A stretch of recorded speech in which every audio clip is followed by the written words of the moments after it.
Welcome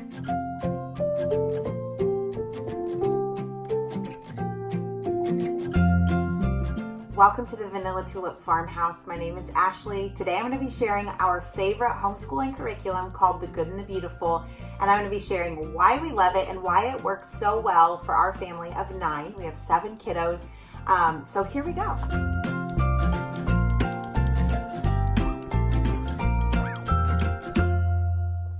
We're going to jump right in.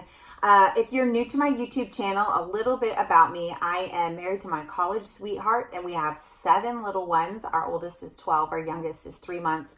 And we live on a little farm here in Texas, and we have been homeschooling for about 7 years now, give or take. My oldest is in 6th grade. We took a year off in between when she was in 1st grade and tried out public school, and it wasn't for us. And so we have been homeschooling ever since.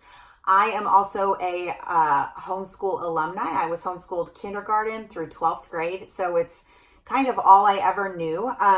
So homeschooling curriculum, it can be just a really big topic. It can be overwhelming to a lot of people. And so I wanted to share what has worked really well for our family the past 2 years and kind of fill you in on why it's worked so well. So previously, a couple years ago, we used Horizon's homeschool curriculum. It was awesome. It was just a very workbook style curriculum. But what I was noticing when they reached around 3rd-ish grade, they were lacking in writing skills. And I felt like I was beginning to need to add other sources of curriculum to what we were doing. And it was very overwhelming.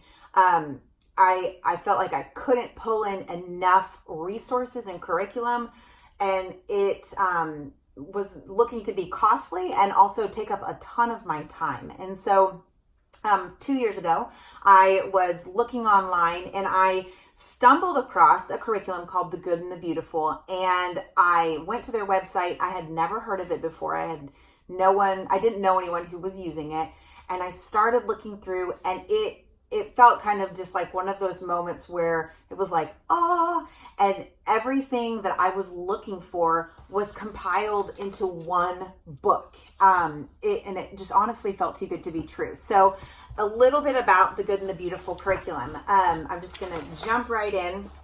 This is my daughter's level 1 book that she's almost done with. She's finishing up.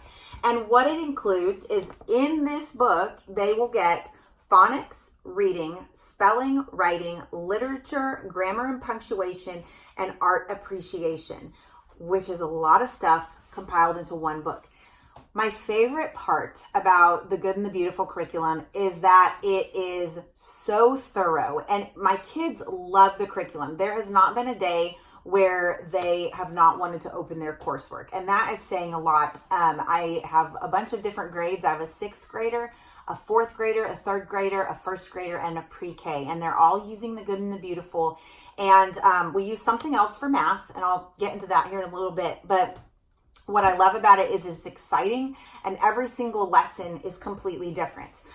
So I'm going to kind of show you a little bit through here what it looks like. You can see this is the level 1. My 1st grader is doing it. And there are just fun pictures. There is beautiful artwork, which I really loved. So like one of the lessons, you would look at this picture and have to read through sentences and circle things. So it's engaging. The kids love it. There's little spelling tests. There are all sorts of things in here. Again, I really love the beautiful artwork.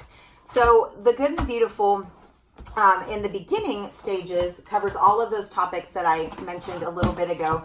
The older grades, this is level 4, and I'll read to you what comes in it. Level 4 has literature, grammar and usage, punctuation, art, geography, spelling, vocabulary, and writing.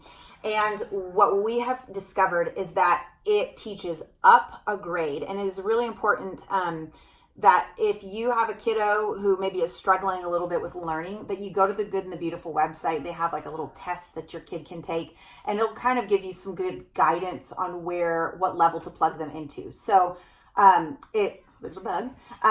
It teaches up a level. And I love that because it is stretching my kids, but not in a way that's like super hard. It's doing it in a way that, like when we get together at dinner every night and we go around the table and my husband says, well, what did you learn today? Tell me one thing that you learned. And my kids are spouting out this information that both of us, my husband and I, look at each other and we're like, oh, wow, they know a lot of stuff. That is amazing. So this is kind of, there's a lot of wonderful reading, and it's excellent if you are ever looking for books that, like chapter books for your kids to read. The Good and the Beautiful has like a little library section where you can buy some chapter books, and they are phenomenal. They are great. They have good character. It's just really, really great literature. Everything builds on itself. So at no point when you're using the Good and the Beautiful curriculum are you going to be like, oh man, I have no idea how to do this. It's wonderful. Another one of my favorite things about the Good and the Beautiful curriculum for the older levels, starting in level 4, is they have these amazing flashcards that my kids use, and they are for geography and then also for grammar. So what we do is there's a giant, you can see, I've got all these cards. My older 2 have these cards, and they have 3 baggies. I actually didn't bring them in here. They have a baggie of ones that they've not worked on, cards that they've not worked on. And then they have a baggie of cards that they are currently working on. And then they have a baggie of cards that they have mastered. And so they will typically work on 5 to 6 cards at a time. And it is absolutely astonishing what they know. So like they'll look at this card, they'll look at the dot, and they'll be able to say, oh, that's Switzerland. And the answer is right on the back. Here's another example. This is a state. They look at the state. They can say that's North Dakota. My oldest daughter, she is in 6th grade. She's mastered all the cards, and we are just, it's really the coolest thing for her to be able to look at a map, and without even blinking, she'll be like, oh, that's the United Kingdom. And whereas me, I'm like, oh, I have no idea. What is that, Emma? So it's really fun. And they're very proud of what they've learned, which I love. An example of the grammar cards, they would read it. What is a noun? And then on the back, they memorize a noun as a word for a person, place, or thing. And they get pretty detailed the further along that they go. I don't think I brought any of the grammar cards in here. Well, actually, there's one. What is an independent clause? Give an example. An independent clause is a clause that can stand on its own as a sentence. So they are learning and retaining all of this amazing information. Every level also comes with a reader, and my kids love the readers. This is the level 5 reader. And you can just see it's just got stories in there. The younger ones have pictures. But it's super thorough. They set a timer. My older kids will set a timer. They'll read for around 20 to 30 minutes every day when the timer goes off.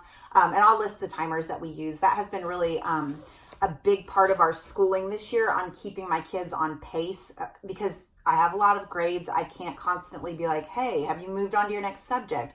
Why haven't you moved on to your next subject? Because they're not keeping track of time. So we do a lot of timed things. So like their cards, they'll work on them for 10 minutes, set their timer, 10 minutes. When it goes off, they'll move on to their reading, set their timer, 30 minutes goes off. They're moving on to the next subject. And what I found is that helps to kind of keep our day flowing fairly well. So I will put our timers that we use in the comments below.